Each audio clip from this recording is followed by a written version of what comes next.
Hands on your head."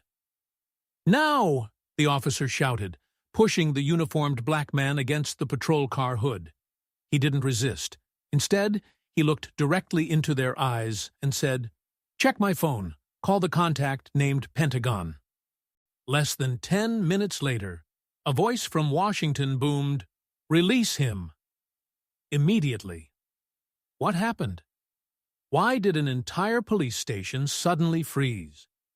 Join me as we explore a story that will make you pause and think about respect. In the small Virginia town of Greystone, Lieutenant General Marcus Tate, a 3-star black general with decorations gleaming on his chest, pulled into a roadside diner after driving 6 straight hours. The evening shadows stretched across the parking lot as he eased his government-issued sedan into an empty space.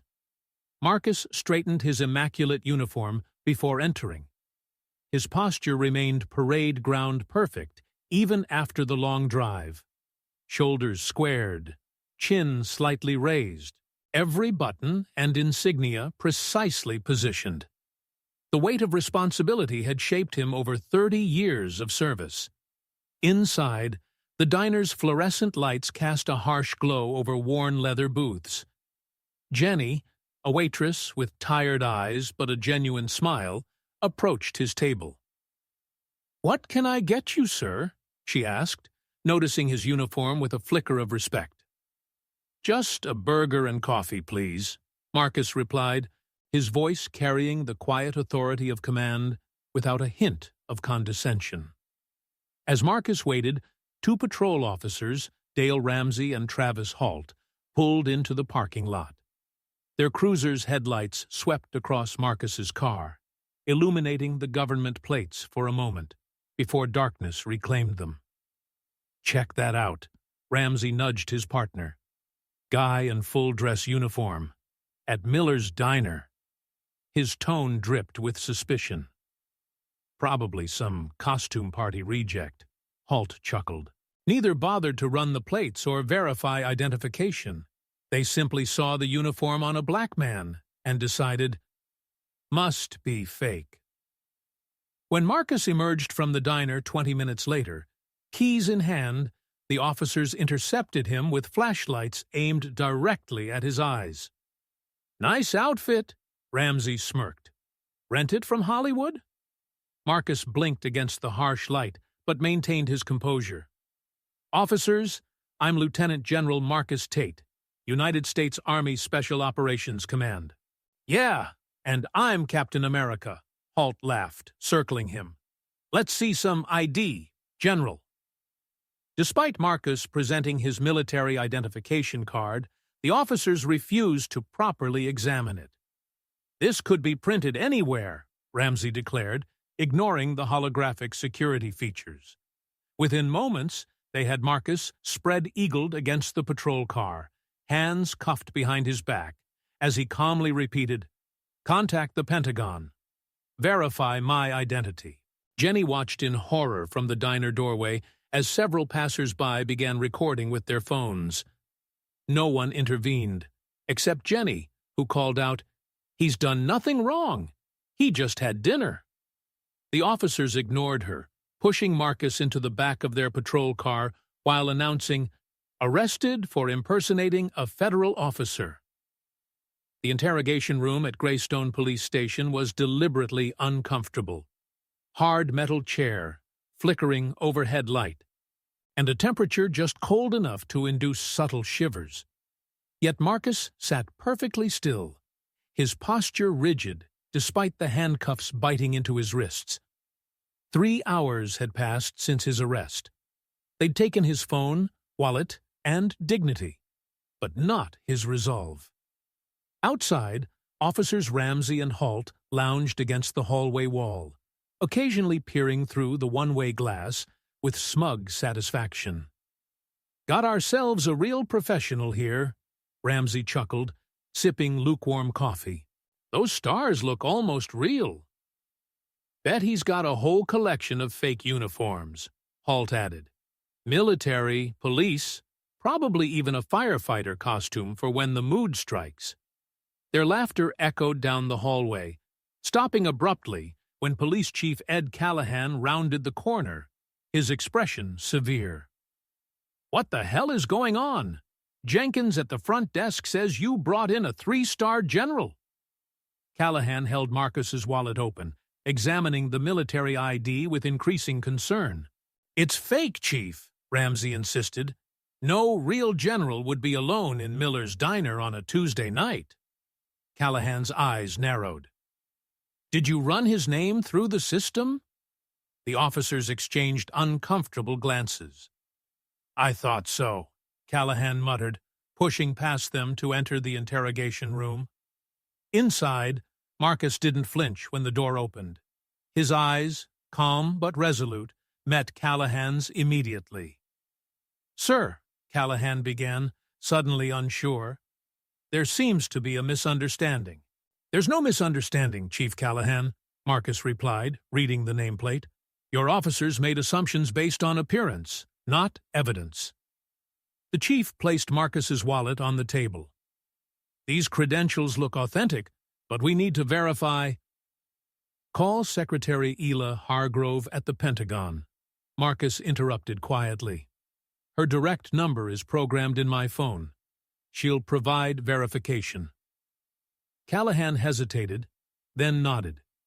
He retrieved Marcus's phone, found the contact, and placed the call on speakerphone. 4 rings, then a crisp, authoritative female voice answered, "This is Secretary Hargrove." "Ma'am, this is Police Chief Ed Callahan from Greystone, Virginia. I have someone here claiming to be Lieutenant General Marcus Tate." The silence that followed lasted only seconds, but felt eternal. "Chief Callahan," the voice turned razor-sharp, "you are currently detaining the commander of our Special Operations Forces, a man who has led missions so classified they will remain redacted for 50 years.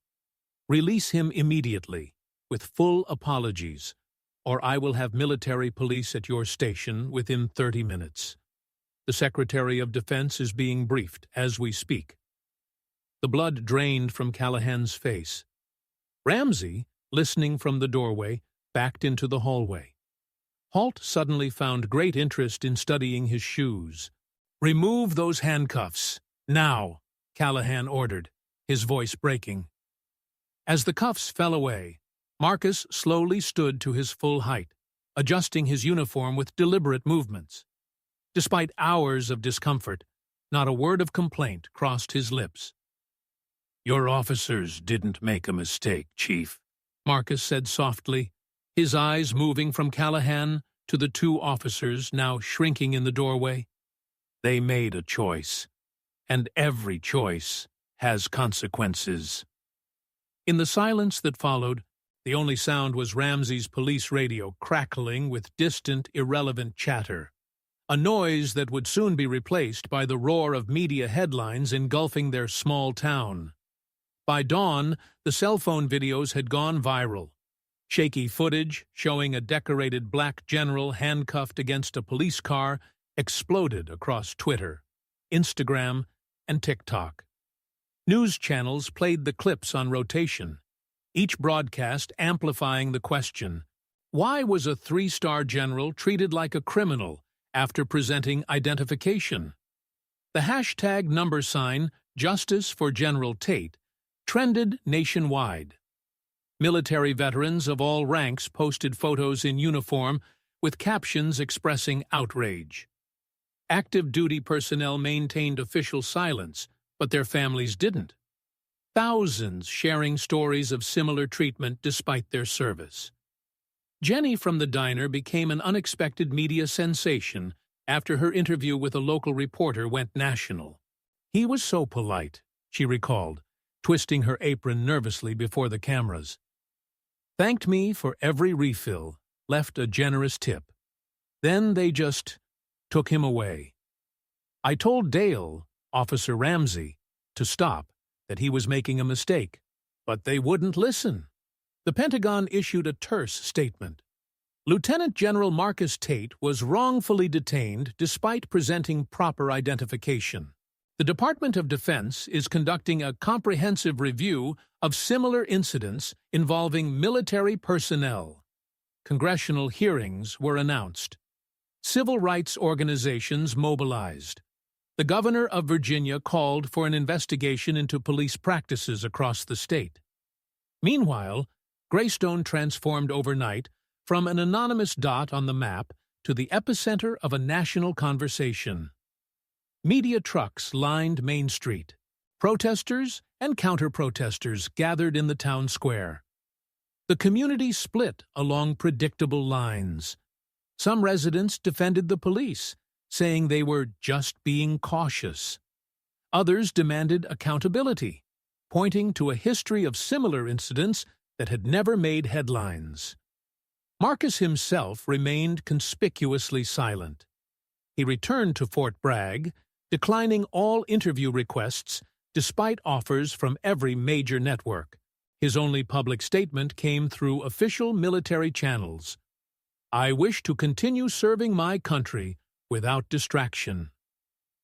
Behind closed doors, however, Marcus met with Pentagon leadership and civil rights attorneys, providing detailed testimony that would inform policy changes affecting how law enforcement interacted with military personnel, especially personnel of color. In Greystone, Chief Callahan called an emergency town meeting. The community center overflowed, with hundreds watching via live stream outside. "I've spent 30 years in law enforcement," Callahan began, voice heavy. "I've always believed we served with honor.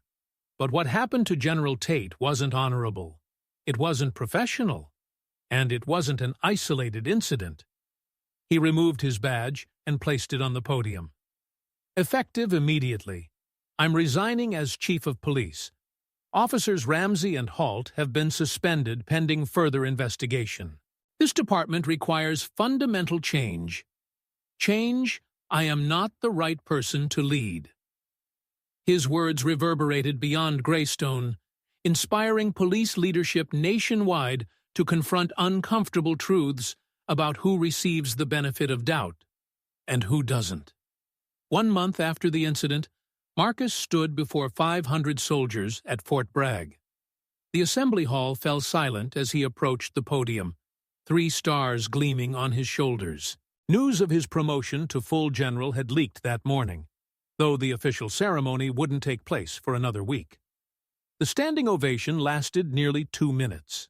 When the soldiers finally took their seats, a young captain raised her hand during the question period. "Sir," she began, voice steady despite her nervousness, "after everything that happened in Greystone, how did you remain so calm?" Marcus considered her question carefully before answering. "When those officers handcuffed me," he said, "I had 2 choices. I could respond with anger, justified anger, or with strategic patience. I chose patience not because I wasn't furious, but because I understood something they didn't." He paused, scanning the faces before him. "I understood that my individual dignity wasn't the only thing at stake. My response would affect how people view every service member of color wearing this uniform. Anger might have felt good in the moment, but patience achieved something more important: systemic change." Following the Greystone incident, police departments nationwide implemented new training protocols for identifying military credentials. The Pentagon established a rapid response team specifically for service members encountering discrimination. Congressional hearings resulted in bipartisan legislation enhancing penalties for law enforcement agencies exhibiting pattern discrimination. As for officers Ramsey and Halt, both were ultimately dismissed from service. Chief Callahan's replacement, a retired military police colonel, instituted body cam reviews and community oversight that transformed Greystone into a model department. And Jenny? She used her unexpected platform to establish a scholarship fund for veterans pursuing law enforcement careers, believing that bridging these worlds might prevent similar incidents. Marcus never sought the spotlight this incident thrust upon him. But when it found him, he transformed personal humiliation into institutional progress.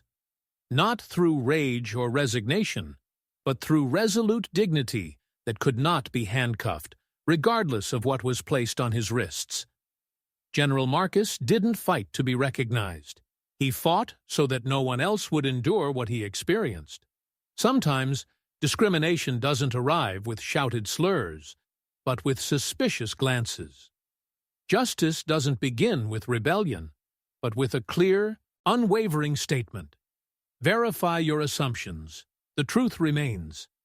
If you believe that rank doesn't create honor, but that honor comes from maintaining dignity when faced with disrespect, remember, respect isn't merely given or taken. It's a reflection of character, both for those who receive it and those who withhold it. Respect is strength.